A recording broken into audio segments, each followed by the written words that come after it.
예, 안녕하세요. 8월 18일 수요일 짱목과 말씀 수다의 시간입니다. 예, 오늘도 함께 하시는 여러분들을 환영하고 사랑하고 축복합니다.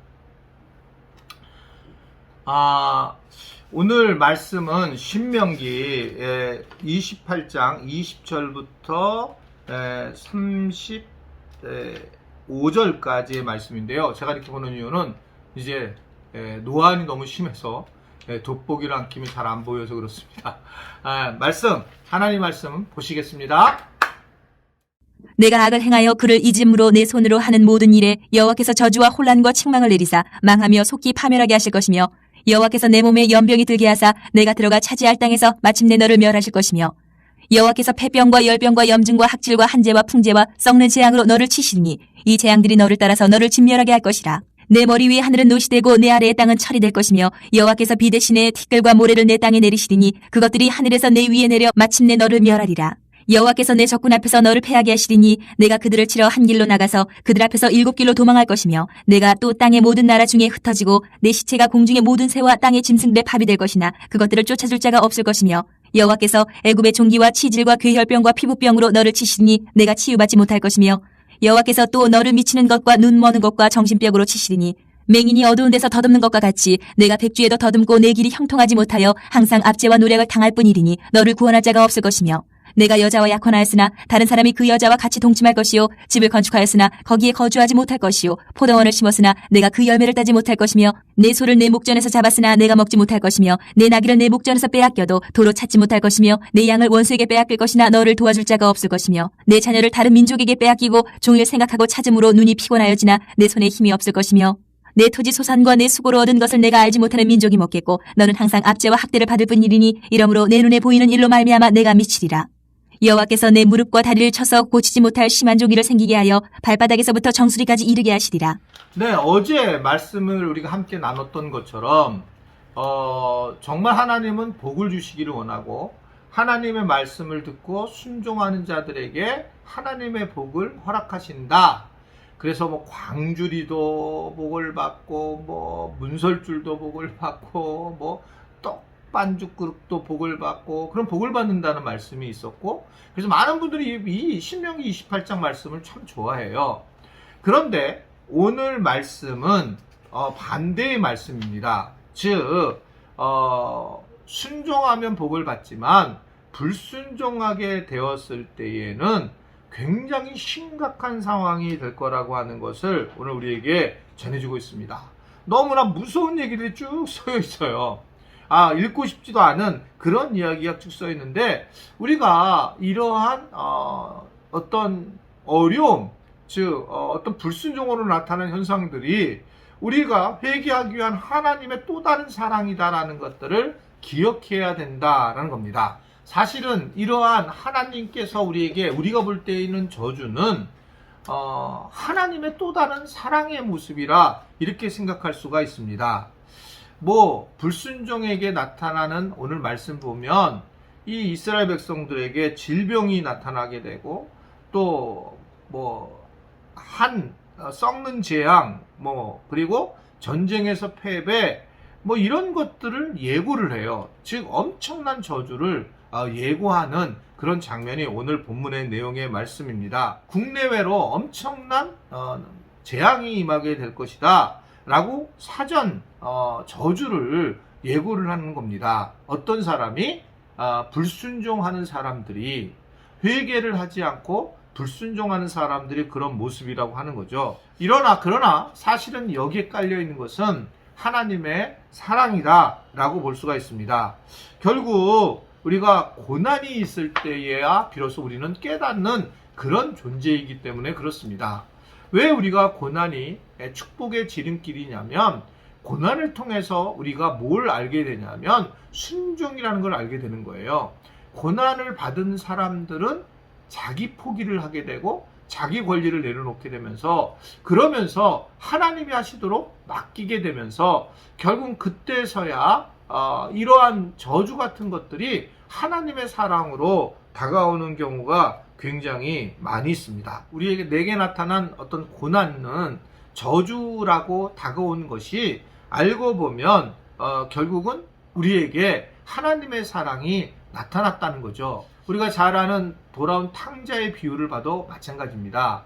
탕자가 결국 스스로 나갔지만 세상에 나가서 그는 굉장히 고난을 당하잖아요.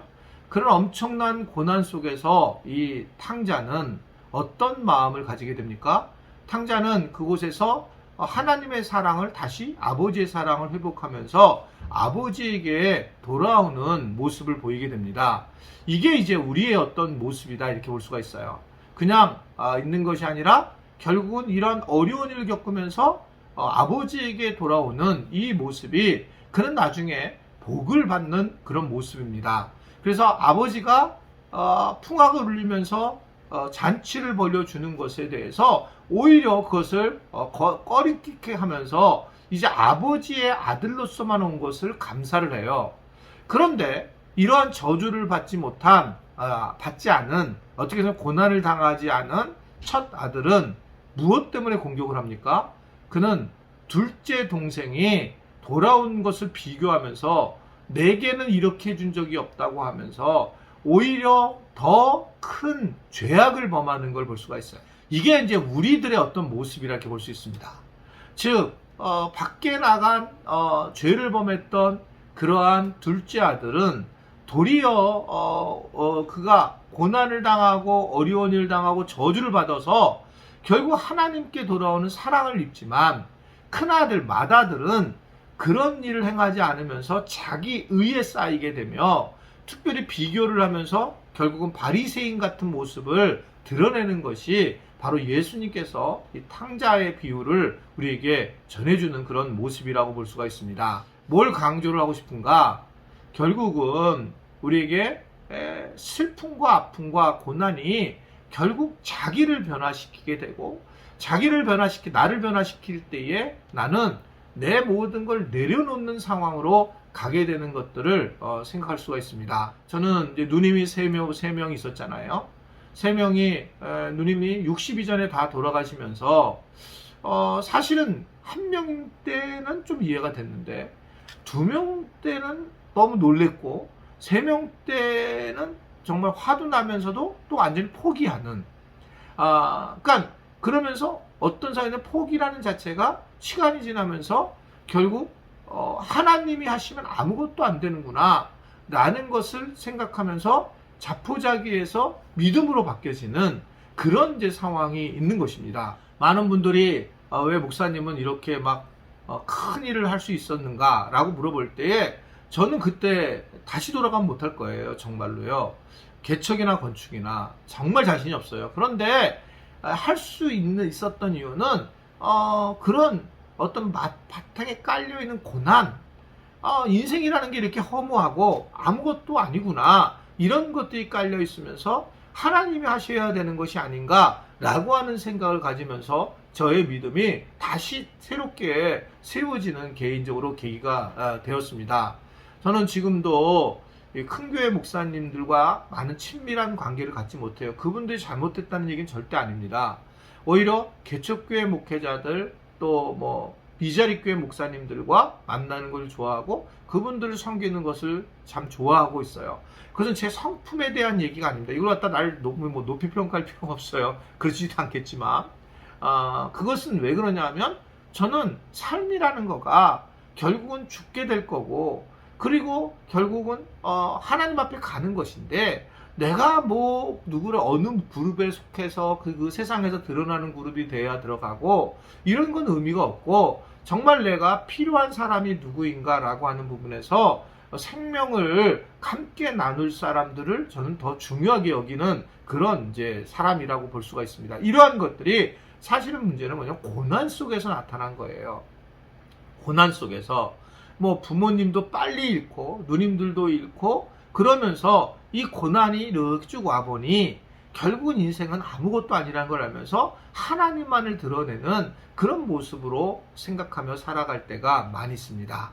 오늘 우리 말씀은 그래서 결국은 최종적으로는 우리가 하나님께서 이렇게 고난을 주실 때마다 내가 주님밖에 없구나 라는 이 고백은 다른 쪽으로 바라보면 하나님 앞에 돌아가고자 하는 회개의 마음이고 내 중심이 아니라 하나님 중심으로 살아가겠다라고 하는 십자가의 은혜만을 바라보고 살아가는 믿음의 고백이다, 이렇게 생각할 수가 있습니다. 오늘 말씀은 신명기 28장이 복과 저주에 대한 이야기지만 이 복도 하나님의 은혜 안에 사랑 안에 있고 저주도 하나님의 은혜와 사랑 안에 있다. 그게 뭐야? 모든 게 다 하나님의 사랑이다, 이렇게 생각할 수가 있다는 겁니다. 그러니까 이러한 것들을 우리가 이해하게 되면 진짜 하나님만 믿을 것밖에 없네. 아멘. 그렇습니다. 예수님밖에 없어요. 그것을 우리가 힘들고 어려울 때마다 성령님의 도우심을 따라 살아가는 것이 우리가 살아갈 수 있는, 우리가 살아가는 가장 쉬운 방법이고 진리고, 그리고 이것을 통해서 우리는 바른 삶을 살아갈 수 있으며 복된 삶을 살아갈 수 있다. 그런 우리 모든 지체들이 될 수 있게 되기를 주님의 이름으로 축원해 드립니다. 네, 기도하겠습니다. 오늘도 오늘 하루를 주관하시고 우리에게 하루를 주신 주님, 오늘 하루도 잘 살게 하셔서 이 땅에서 생명을 살리는 일에 우리가 조금이라도 쓰임받게 하여 주시고, 때론 지금 고난을 당하는 분들도 이 고난이 하나님의 사랑의 사인인 것을 알고 고난을 지금 힘들지만 넘어서서 성숙된 삶을 살아가는 은혜를 누리도록 축복하여 주옵소서. 예수님의 이름으로 기도드리옵나이다. 아멘.